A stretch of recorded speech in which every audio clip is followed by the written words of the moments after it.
भीमराव कांबळेला पुणे कोर्टानं मरेपर्यंत फाशीची शिक्षा सुनावली, पण त्यानंतरही भीमराव कांबळे मरेपर्यंत जिवंत राहणार का, हा प्रश्न आहे. मी असा प्रश्न का विचारला त्याचं उत्तर तुम्हाला व्हिडिओ शेवटपर्यंत बघितल्यावर कळेल. 1 मे 2026 ला पुण्याच्या भोर तालुक्यातील नसरापूर गावातल्या चिमुकलीवरील अत्याचार प्रकरणामध्ये पुणे कोर्टानं आरोपी भीमराव कांबळेला मरेपर्यंत फाशीची शिक्षा सुनावली. घटना घडल्यानंतर अवघ्या 55 दिवसातच भीमराव कांबळेला दोषी ठरवल्यानंतर कोर्टानं हा निकाल दिलाय. या घटनेनंतर राज्यभर मोठा उद्रेक उसळला होता. पीडितेच्या कुटुंबियांनी आणि ग्रामस्थांनी मुंबई बंगळुरू हायवेवर रास्ता रोको आंदोलन केलं होतं. त्यानंतरच सरकारनं या प्रकरणात फास्ट ट्रॅक कोर्टामध्ये सुनावणी घेण्याची घोषणा केली होती. त्यानुसार हा निकाल लागला आणि विशेष पॉक्सो न्यायालयानं 65 वर्षाच्या आरोपी भीमराव कांबळेला दोषी ठरवून मरेपर्यंत फाशीची शिक्षा सुनावली. खालच्या न्यायालयानं निकाल दिला असला तरी फाशीच्या शिक्षेची अंमलबजावणी कशी होणार हा खरा प्रश्न आहे. त्यामुळेच आजच्या व्हिडिओमध्ये आपण भीमराव कांबळेच्या फाशीचं पुढं काय होणार, शिक्षेची अंमलबजावणी होण्यासाठी किती दिवस किती वर्ष लागतात, फाशीची शिक्षा सुनावूनही भारतात शेकडो कैद्यांना मरणाची वाट का बघावी लागते, या सगळ्या प्रश्नांची कायदेशीर उत्तरं आज आपण कायदा काय सांगतो मध्ये देणार आहोत. त्यामुळे व्हिडिओ शेवटपर्यंत बघा आणि पुढे जाण्याआधी आपल्या सगळ्यांना विनंती आहे की तुम्ही अजूनपर्यंत टीओडी मराठी चॅनलला यूट्यूबवर सबस्क्राईब केलं नसेल तर प्लीज लगेच सबस्क्राईब करा, सोशल मीडियावर फॉलो करा. नमस्कार, मी सदानंद घायल, तुम्ही बघताय टीओडी मराठी. सुरुवातीलाच आपण या प्रकरणाचा तपास कसा झाला आणि न्यायालयानं इतिहास कसा रचला हे बघू. नसरापूर प्रकरणात भीमराव कांबळेच्या खटल्यामध्ये पुणे पोलिसांनी अत्यंत वेगानं तपास केला. पुणे ग्रामीण पोलिसांनी अवघ्या 14 ते 15 दिवसामध्ये 1100 ते 1200 पानाचं सविस्तर आरोपपत्र विशेष पोक्सो न्यायालयामध्ये दाखल केलं. या खटल्यात परिस्थितीजन्य आणि वैज्ञानिक पुराव्यांची एक भक्कम साखळी उभारण्यात आली.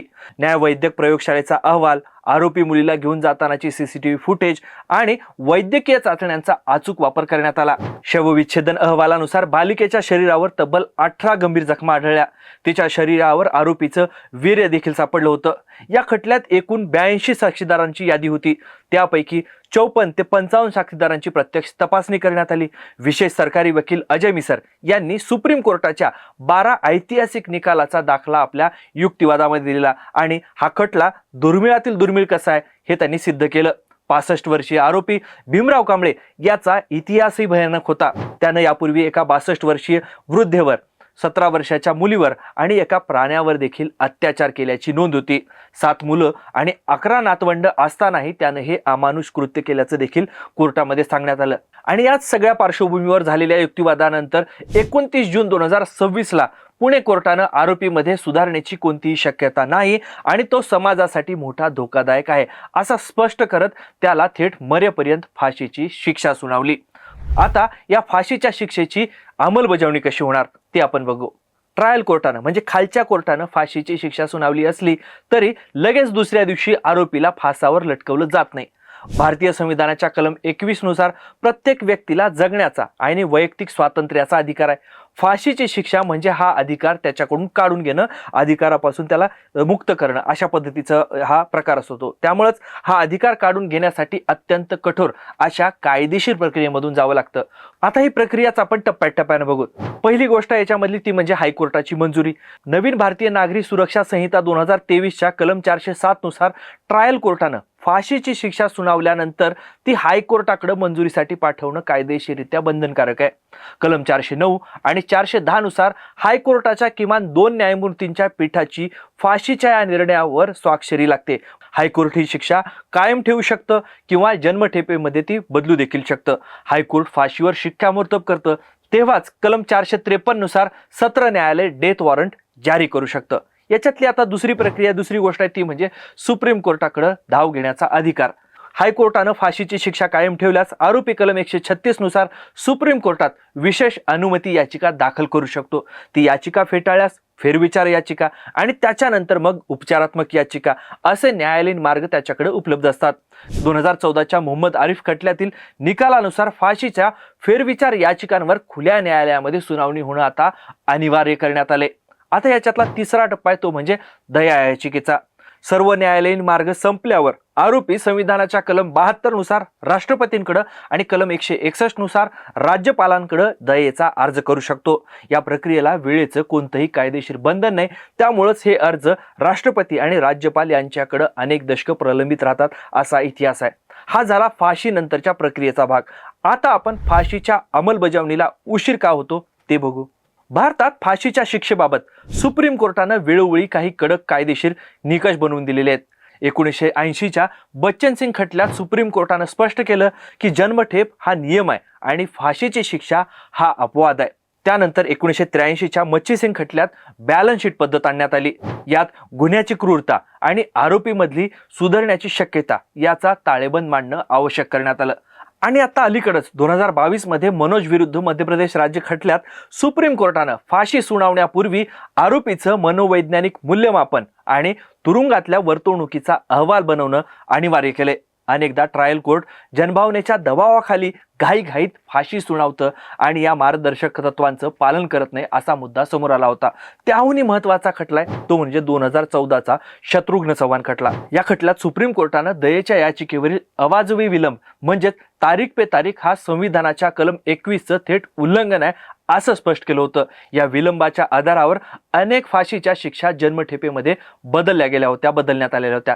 याच खटल्यातून एक नियम समोर आला. त्यानुसार दया याचिका फेटाळल्यानंतरही फाशी देण्यापूर्वी आरोपीला 14 दिवसांची मुदत दिली पाहिजे अनिवार्य आहे ती. आणि फाशीचा कैदी मानसिकदृष्ट्या तंदुरुस्त असला पाहिजे असा दुसरा नियम आहे. म्हणजे 14 दिवसांची मुदत न देता किंवा तो मानसिकदृष्ट्या विकलांग अनफिट असेल तर फाशीच्या शिक्षेची अंमलबजावणी करताच येत नाही असं या खटल्यातून स्पष्ट झालंय.